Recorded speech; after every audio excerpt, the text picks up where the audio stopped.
Alors pour cette troisième partie, nous allons essayer de donner des éléments d'information sur le comportement du prophète, de l'islam, lorsqu'il était, en repas et l'attitude qu'il avait vis-à-vis de l'alimentation.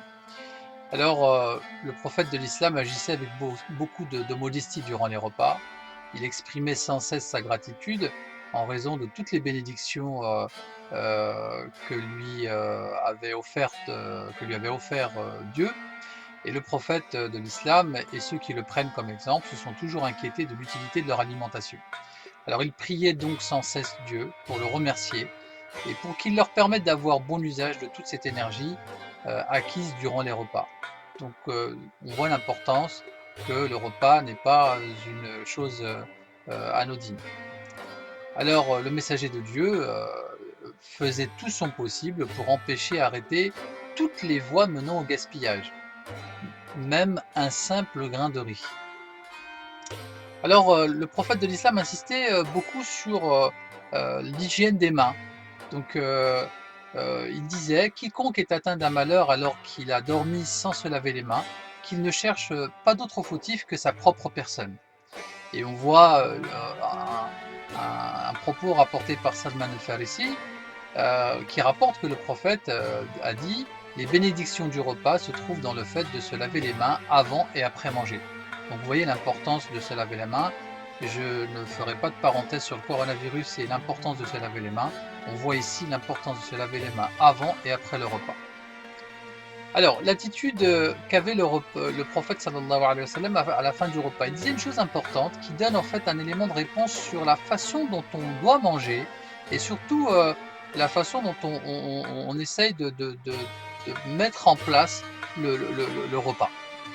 Avec beaucoup de bienveillance, beaucoup de sérénité et prendre son temps quand on mange. Alors il disait que personne ne se lève avant que soit débarrassée la table, même si vous n'avez plus faim. Ne mettez pas les autres mal à l'aise en retirant votre main du repas. Alors n'effectuez aucun geste pouvant faire ressentir que vous n'avez plus faim. En effet, en vous levant rapidement de la table, vous mettez mal à l'aise les autres et vous les empêchez de continuer. Il se peut pourtant qu'ils aient encore faim.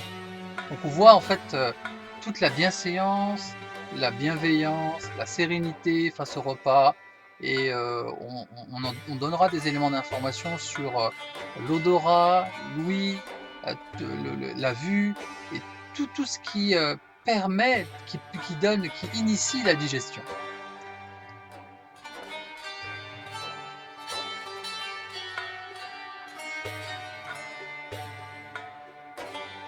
Alors le prophète de l'islam nous rappelle encore une belle parole qui donne en fait les clés de l'alimentation santé, qu'on essaiera de décrire un peu plus dans le détail après.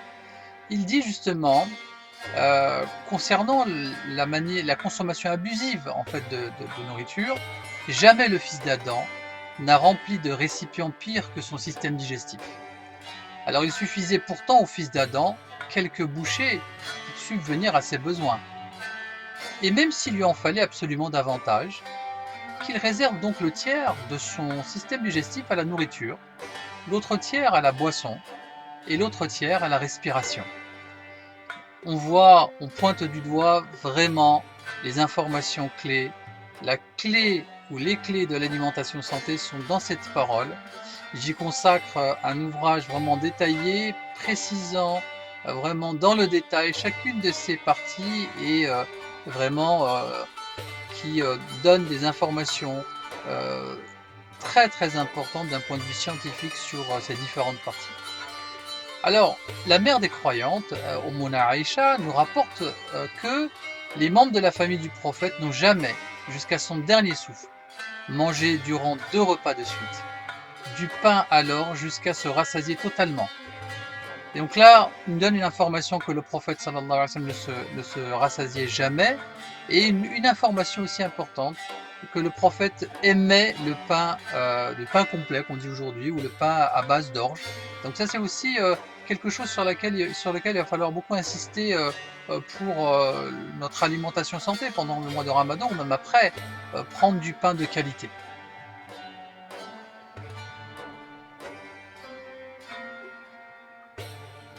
le prophète de l'islam, on apprend aussi qu'il mangeait beaucoup de fruits, le melon, la pastèque, le concombre.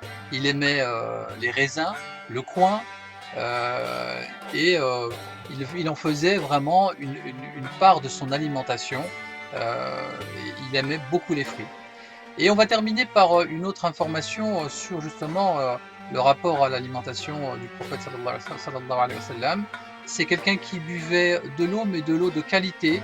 Et on disait que boire l'eau doucement aide à la digestion, coupe la soif plus rapidement et est meilleur pour la santé. Donc déjà boire une eau de qualité, parce que on rapporte aussi qu'il faisait attention à ne boire que de l'eau de bonne qualité si cela lui était possible, et il évitait de boire n'importe quelle eau dont la source lui était inconnue.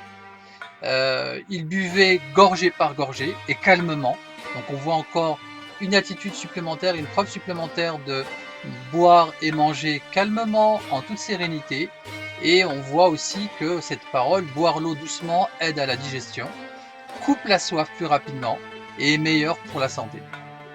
Donc voilà quelques éléments importants qui nous paraissaient pour nous importants pour pouvoir dresser une ligne directrice pour la suite sur vraiment les conseils qu'on va donner lors de notre prochaine intervention. Nous rentrerons dans le vif du sujet concernant l'iftar et le dîner après la prière de Maghreb et sahur.